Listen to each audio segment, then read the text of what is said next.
Hey there, welcome to Do I Still Like This Knife? A segment which name I did not just make up on the spot, in which I thought it would be fun to revisit some knives I've spoken of a long time ago in the channel's history, probably really strongly recommended, and it's just a way of checking back in with that blade and asking, do I still like this knife? So we're going to start off with a channel staple, and these are all going to be referred to as channel staples, so I'll try and hit the thesaurus at one point or another. You might notice I still struggle with my since my surgery. Channel staple, the Gerber Strongarm. So, the Gerber Strongarm, this of course is not of course, shouldn't assume things by saying of course, this might be the first time you've ever seen a Gerber Strongarm. So the Gerber Strongarm, pictured here, is a sort of a hybrid between a standard camp knife and a survival utility style knife. So it's, not quite a this. It's not quite a more robust sort of mid-sized survival knife like this, the S1X.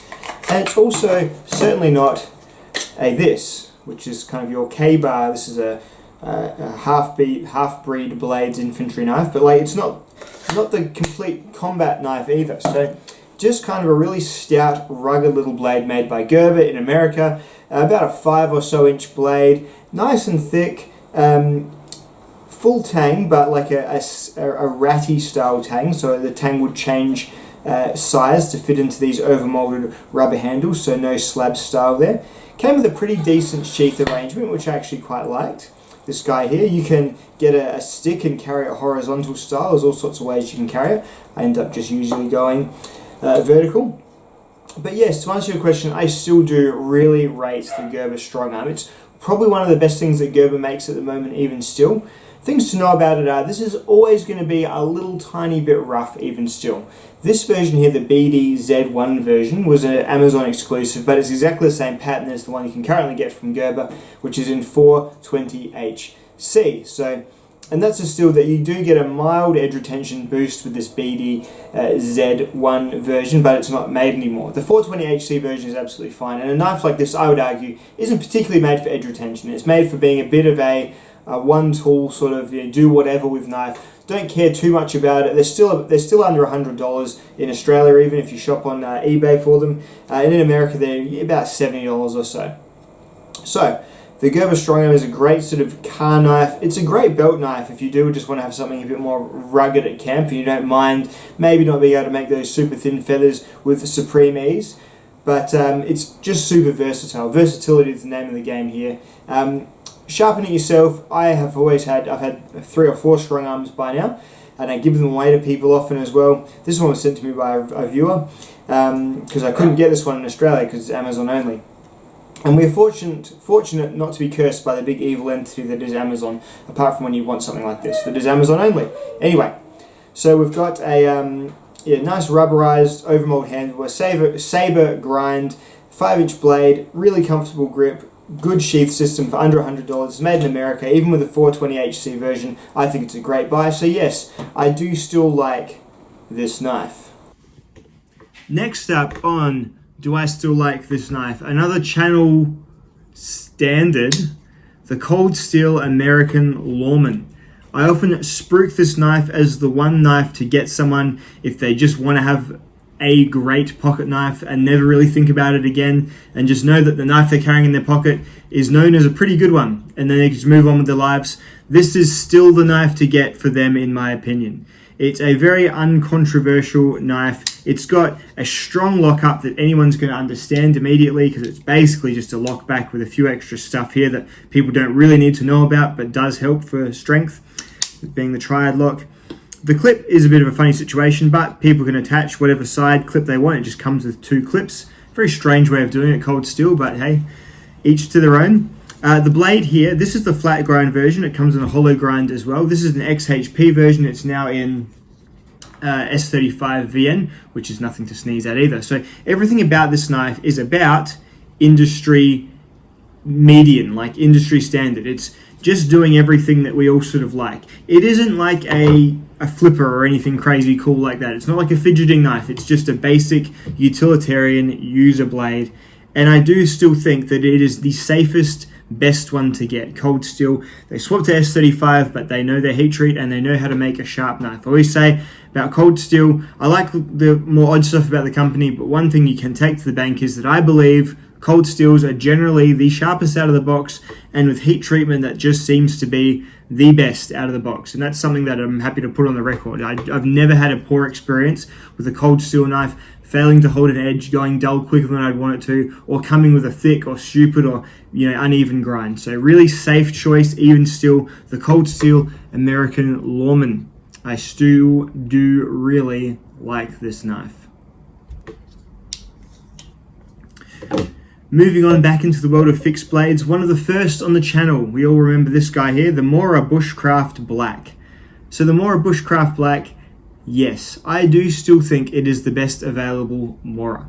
So the thing that you need to know about the Bushcraft Black is that it does not come with a true Scandi. It comes with a decent micro bevel for a bit of extra strength.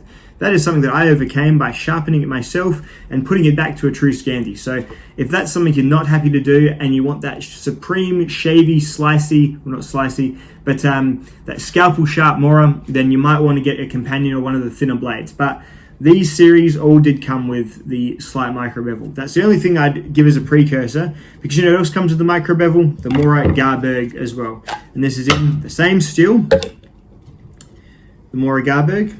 And in Australia, the Mora Gerber costs twice as much money.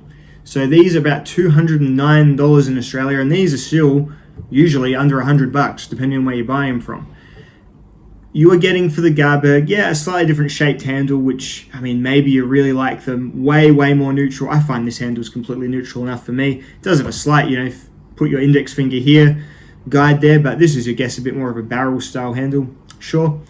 But really, you're getting this much extra steel put in that place for an extra $100, and I don't think that's worth it. I think the Bushcraft Black will do everything that the Gerber would realistically need you to do, save for torture testing. So, one thing I guess you can do with the Gerber is crack stuff with the metal pommel. So if that's worth an extra $100 to you, and the knowledge that you could theoretically hang a few extra large triangular weights off of it in some kind of manufactured strength test, then yeah, maybe the Gerber is still for you. And I don't dislike the Gerber. I had this knife, so I just never quite got the Gerber, because I always thought this was about Mora optimized. And yeah, I mean, some people just need that full tang, but then you give them the full tang, and some people are then like, well, I need it to be a slab full tang. So you just can't please everyone. So I would slow down Mora on this sort of stuff and just remember that I believe this is the best Mora you can currently get, with the slight micro bevel even factored in. So yes, I do still like this knife. And lastly is the Spydiechef. I've moved on a little bit from the Spydiechef being my absolute favorite. That's just what happens when you're a knife guy and you try lots of different blades.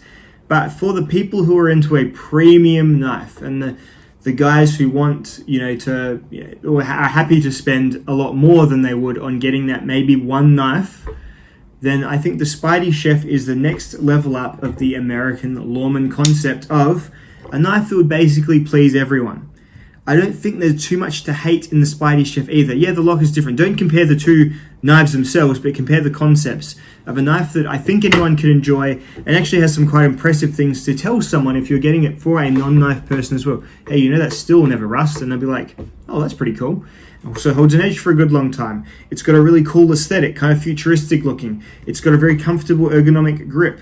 It's a frame lock, so I mean that's not as crazy user accessible or user understandable as the lock their grandpappy's always had on the back of his Buck 110, but it's a very slight learning curve indeed. Spydiechef is still great. It's staying in my top 3. I have no plans on selling it. It's definitely this, the Police, the TRM Atom, even in light of newer things. And I got this quiet carry knife recently. Got it for testing its Vanax. Kind of the same theory that Spydiechef is a much bigger knife. It's about a ½ inch bigger on each side, maybe a full inch bigger overall.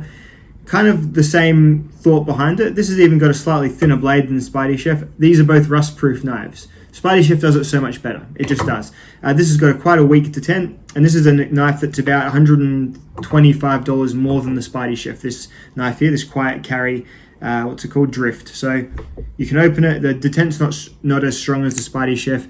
It doesn't really hinder you in your day-to-day of it, but this is a knife that feels a little bit more, or a little bit less refined than the Chef is. The Chef is years of knife making experience and knife designing experience manifest, whereas this is a really good start. It's great to see this steel, and it's great to see companies grinding this thin. There's a lot going right with this blade here, but the Chef is better, and it's cheaper. So really is still an industry standard, the Spydiechef, even when comparing to newer, more kind of high-tech stuff that's been coming out. So yes, I do still like this knife.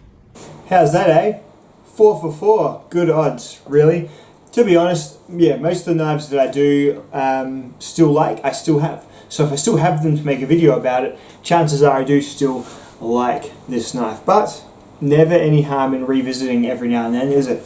So that's this video. It's a bit more of a basic one, but I'm trying to put out the content for everyone who's stuck at home during whatever it is that's going on in the world. So that's that. I'll try and keep it up for you all, and I'll see you all in the next video. Ta-ta.